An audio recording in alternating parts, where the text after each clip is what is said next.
E depois dessa ameaça do presidente americano, Donald Trump, o líder supremo do Irã respondeu e disse que não vai se render. Em um pronunciamento à população iraniana, Ayatollah Ali Khamenei ainda disse que qualquer intervenção militar dos Estados Unidos vai resultar em danos sérios e irreparáveis ao país. O líder ainda alertou que aqueles que conhecem a história do Irã não falam com o país em tom de ameaça. Então, para a gente continuar nesse assunto, eu convido aqui o Vitélio Brustolin, que é professor de Relações Internacionais da Universidade Federal Fluminense e pesquisador de Harvard.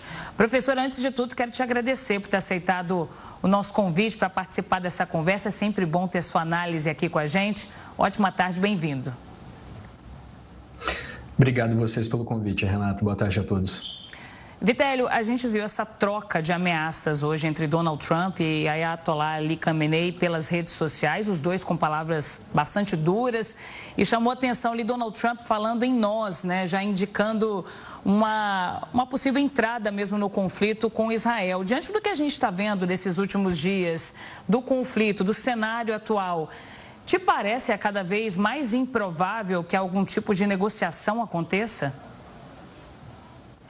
Renata, o próprio Trump já não fala mais em negociação para qualquer acordo que não seja uma capitulação do Irã, uma rendição do Irã. Inclusive, é isso que o Ayatollah Khamenei disse hoje, né, na própria citação que vocês apresentaram há pouco, que ele não pretende se render. O Trump saiu de um acordo nuclear com o Irã no primeiro mandato dele, um acordo que tinha sido feito no final do governo Obama, e desde então os Estados Unidos não conseguiram mais nenhum acordo com o Irã. O governo Biden tentou isso e o Trump tentou por 5 rodadas de negociação desde que chegou ao poder. A 6ª rodada era prevista para o último domingo. O Irã não compareceu porque disse que os Estados Unidos não estavam negociando de boa fé, já que sabiam que Israel estava pronto para atacar o Irã.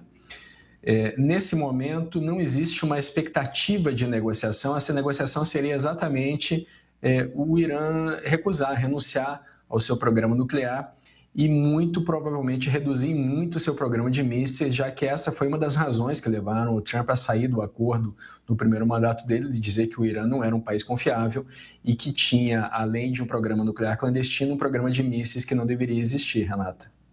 Professor, na sua visão, Donald Trump já se decidiu, está perto de se decidir, digo, sobre entrar efetivamente no conflito ao lado de Israel? Te parece que ele queira transformar essa guerra de uma guerra de Netanyahu para uma guerra de Donald Trump?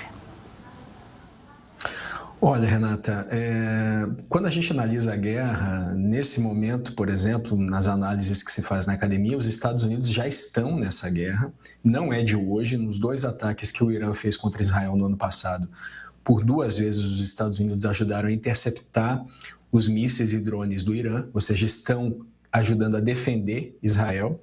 A questão agora é o próximo passo, se é o passo de, além de defender, ou seja, além de já estarem na guerra para defender Israel, os Estados Unidos estarão na guerra também para atacar o Irã.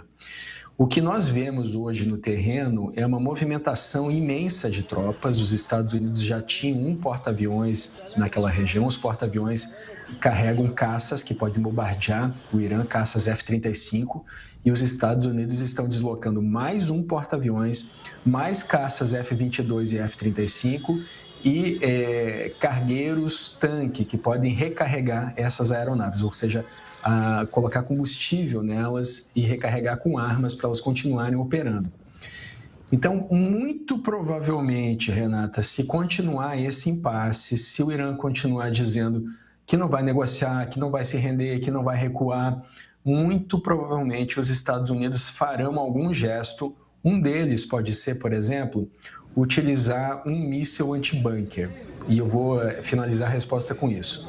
Israel tem alguns mísseis que penetram 30 metros no solo antes de explodir. Eles são chamados de GBU-28 e GBU-72. Essas 2 armas são bombas, na verdade, são carregadas pelo F-15.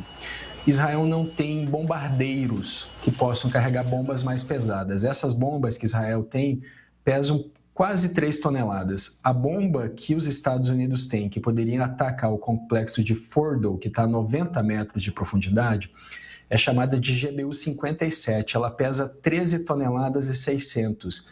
E só bombardeiros como o B-2 Spirit podem carregar essas bombas. Israel não tem esses bombardeiros, nem tem essas bombas, só os Estados Unidos as têm. Então, para atacar aquele complexo específico, seria necessário sim a intervenção dos Estados Unidos, Renata. E os Estados Unidos que já estão, inclusive, deslocando aviões e armamentos para a região, né, Vitélio? Então, ao que parece, as coisas já estão se encaminhando para isso, né?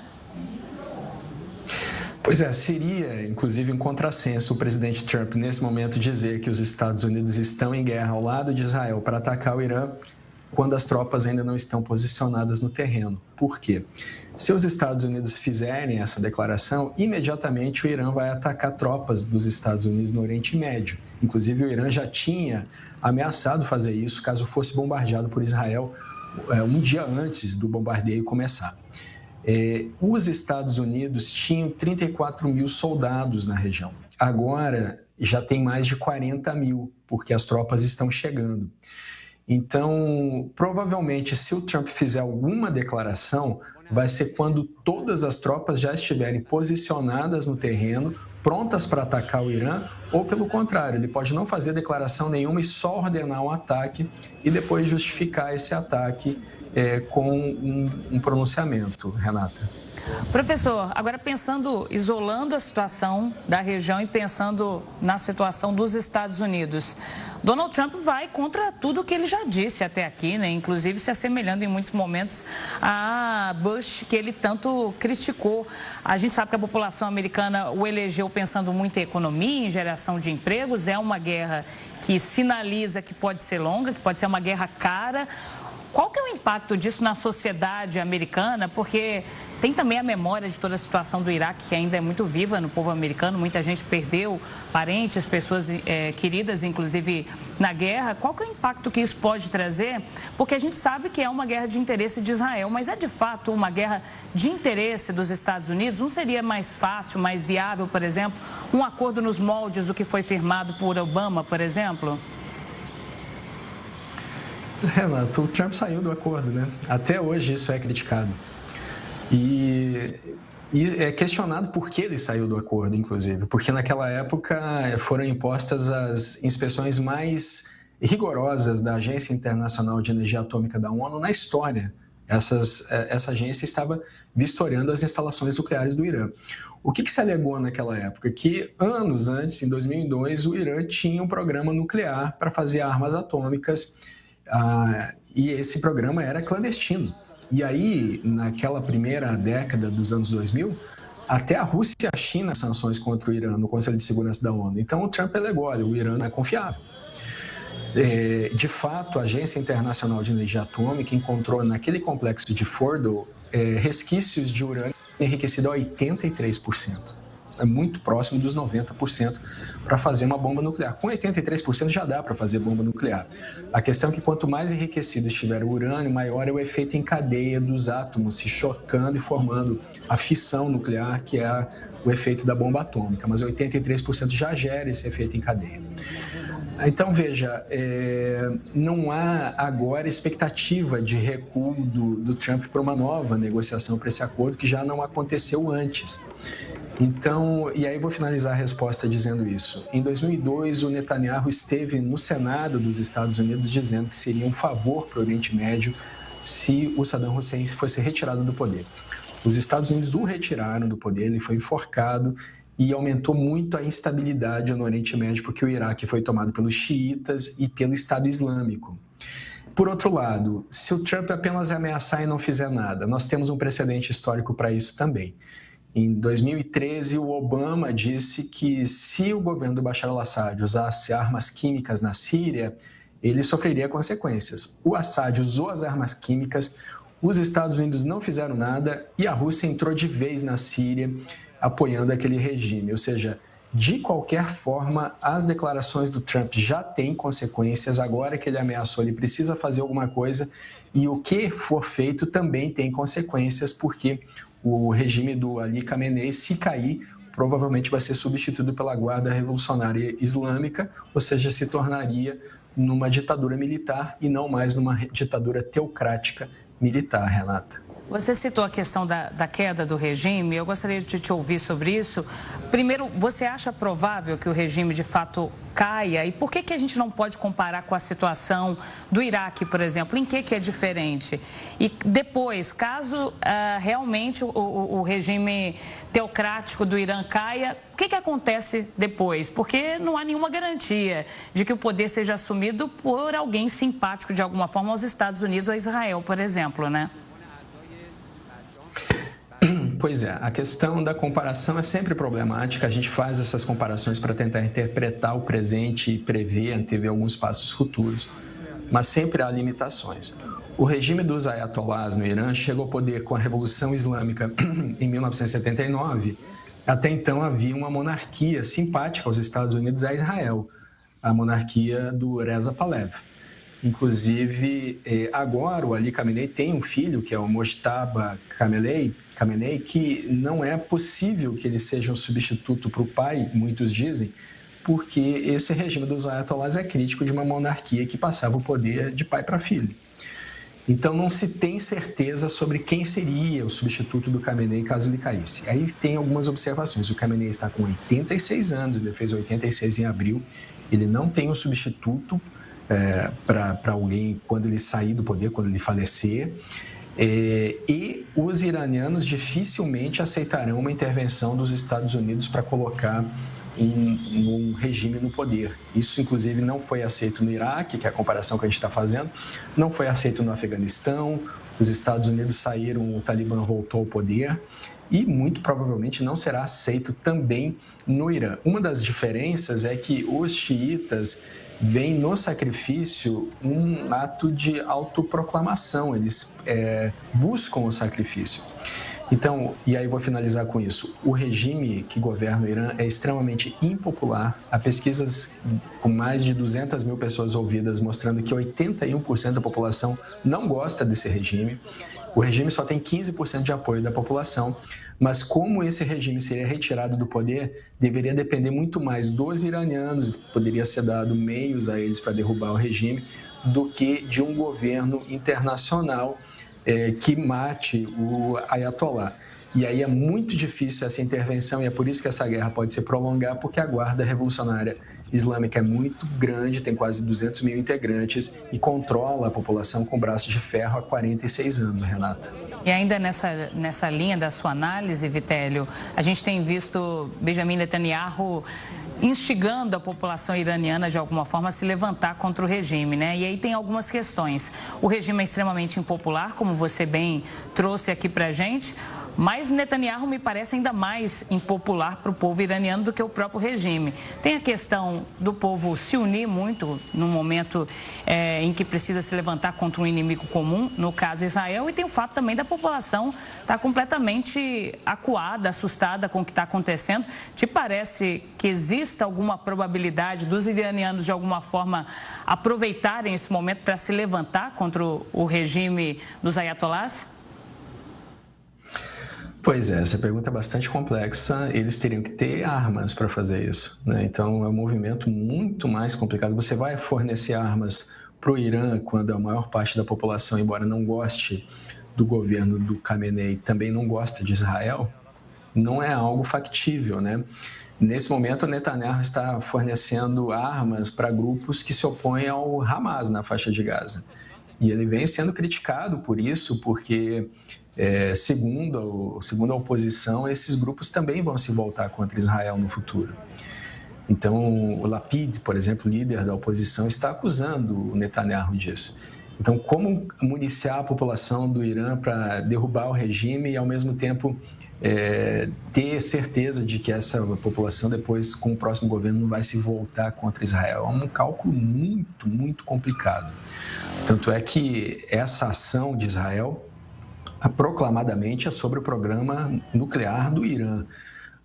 A questão da queda do governo seria um efeito colateral que poderia beneficiar, sim, Israel, mas que também pode sair pela culatra e prejudicar tanto Israel quanto os Estados Unidos, Renata.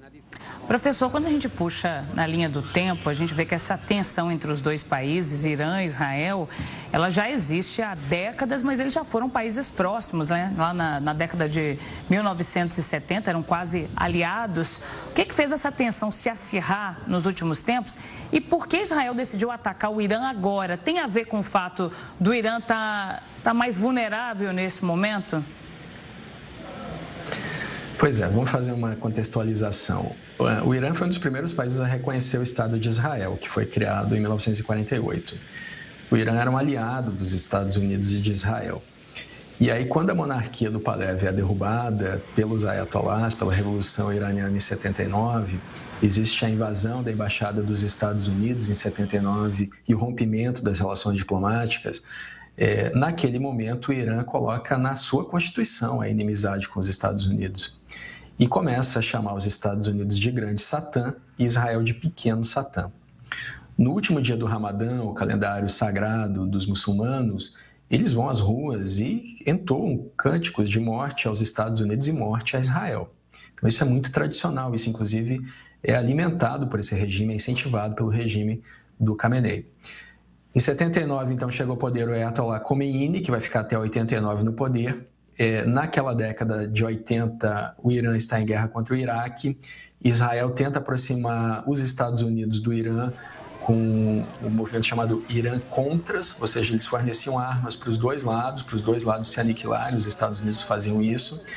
E aí, quando ocorre a queda, né, depois da Guerra do Golfo, quando o Iraque tem uma grande queda em termos bélicos por causa do Kuwait, o Irã se volta contra Israel. E aí começa a alimentar grupos terroristas na região, municiar, financiar o Hamas, o Hezbollah no Líbano, a Jihad Islâmica na Palestina, os Houthis no Iêmen. E esses grupos todos, grupos terroristas, declaradamente terroristas, que se opõem à existência de Israel. Então, essa guerra, ela vem de muito tempo, mas nem sempre os dois estados foram inimigos, Renata. Vitélia, a gente está aqui falando sobre a possibilidade dos Estados Unidos usarem esse armamento que só o país tem, né? Essas bombas destruidoras de bunkers, que seriam as únicas com capacidade para destruir as instalações nucleares do Irã. Eu te pergunto, do ponto de vista do conflito, o que aconteceria caso os Estados Unidos usassem, de fato, esse armamento e também com relação ao material radioativo que seria espalhado. A gente está falando do Irã, mas também dos países ali próximos, tem um risco muito grande envolvendo isso. O que você acredita, como que você vê que se colocaria o conflito caso os Estados Unidos usassem, de fato, esse armamento? São as bombas GBU-57. Olha, a penetração delas é 61 metros no solo antes de explodir, né? 61 metros em solo rochoso. Essa instalação de Fordow, por exemplo, ela está debaixo de uma montanha e a 90 metros de profundidade. Então, a princípio, uma bomba só não seria suficiente. Cada bombardeiro pode carregar duas. Serão necessárias 2, talvez 4, 5 bombas para destruir aquelas instalações. Com certeza vazaria radiação, seria um problema sim. O ideal, se aquelas instalações fossem destruídas, seria que elas fossem implodidas, seria enviar forças especiais para dentro delas, instalar explosivos e fazer com que a radiação ficasse sob a montanha. Agora, é muito difícil de fazer isso, são instalações fortificadas, elas têm portas para impedir que explosões se propaguem pelos túneis. Os túneis fazem curvas de 90 graus para impedir também a propagação das explosões com mísseis. Então, é muito difícil entrar sem sacrifícios humanos. De qualquer forma, para o conflito, pesada dos Estados Unidos ali e provavelmente outros atores não se envolveriam. O Trump, inclusive, ligou para o Putin há poucos dias para falar da situação Irã-Israel. Caso a Rússia entrasse nesse conflito, por exemplo, os Estados Unidos poderiam ajudar em muito mais a Ucrânia, muito mais diretamente. A Rússia também não tem meios para ajudar nesse momento o Irã, seu aliado, porque a Rússia está ainda atolada na Ucrânia faz 3 anos e 4 meses, não consegue vencer um país vizinho, não tem condições de projetar poder lá no Oriente Médio. A China também não deve intervir diretamente, o exército da China só deve ficar pronto em nível global até em 2034. Então, provavelmente, se os Estados Unidos entrarem, será o fim desse regime, mas ainda uma incógnita do que viria depois, Renata.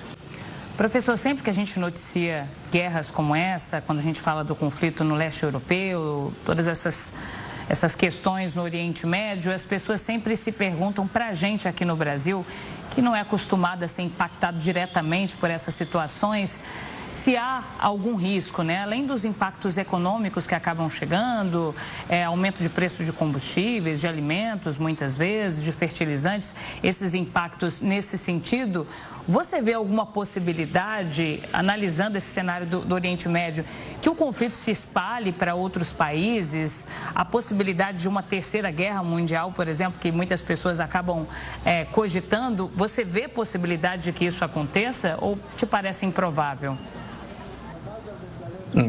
São duas perguntas diferentes. Eu vou começar pelo final, a Terceira Guerra Mundial. E para isso a gente precisa olhar para a Segunda Guerra Mundial, porque ela não começa como uma guerra mundial, ela começa como guerras regionais. A Alemanha nazista projetando poder sobre a Europa e depois o Hitler traindo o Stalin. Eles eram aliados até 1941, tinham dividido a Polônia e parte da Europa. E aí a Alemanha nazista passa a marchar contra a União Soviética. Tem também o Japão Imperial projetando poder sobre os mares, né, Oceano Indo-Pacífico e também sobre a China, e a Itália do Mussolini projetando poder sobre o mar Mediterrâneo e a Etiópia. Num dado momento, os três percebem que têm interesses em comum e formam um eixo que vai se opor aos aliados. Nesse momento, é muito mais formal a constituição de um eixo. Existe já uma formalização das relações estratégicas da China, que diz que a Rússia tem uma parceria sólida como rocha com ela. Então, China, Rússia, a Coreia do Norte envia seus soldados para Kursk, para regiões em guerra na Rússia e Ucrânia. Foram 15 mil soldados, agora serão enviados mais 5 mil para a reconstrução da região.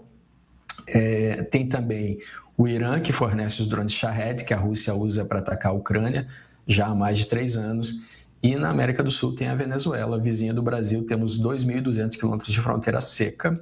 A Venezuela assinou um tratado estratégico com a Rússia há pouco tempo e recebe armamento chinês e russo. Inclusive recebe treinamento do Irã e treinamento, inclusive tropas do Hezbollah do Líbano já estiveram na Venezuela para treinar as tropas venezuelanas. Então, já existe uma formação, só que essa formação não é suficiente ainda para que esses países defendam o Irã, por exemplo, nesse momento. Não é uma formação de defesa mútua, de defesa coletiva, como seria a OTAN. O Irã está sendo atacado e não está lá nem a Rússia, nem a Coreia do Norte, nem a Venezuela, nem a China ajudando. Mas sim, existe uma perspectiva de alastramento dessa guerra, mas não nesse momento. Não há um risco imediato de terceira guerra mundial. E aí eu vou só finalizar dizendo que o que pode acontecer é o aumento do terrorismo internacional. Esses grupos, inclusive grupos da inteligência do Irã, que a Guarda Revolucionária Iraniana é considerada um grupo terrorista por muitos países, grupos do Hezbollah já fizeram ataques terroristas na América do Sul, na Argentina, por exemplo, e existe, inclusive, investigação da atividade desses grupos na Tríplice Fronteira, o que também envolve o Brasil, Renata. Tá certo. Nós conversamos com Vitélio Brustolin, professor de Relações Internacionais da Universidade Federal Fluminense e pesquisador de Harvard. Professor, é sempre muito bom tê-lo aqui conosco, nos trazendo sua análise sobre esses conflitos no Oriente Médio e sobre a geopolítica internacional como um todo.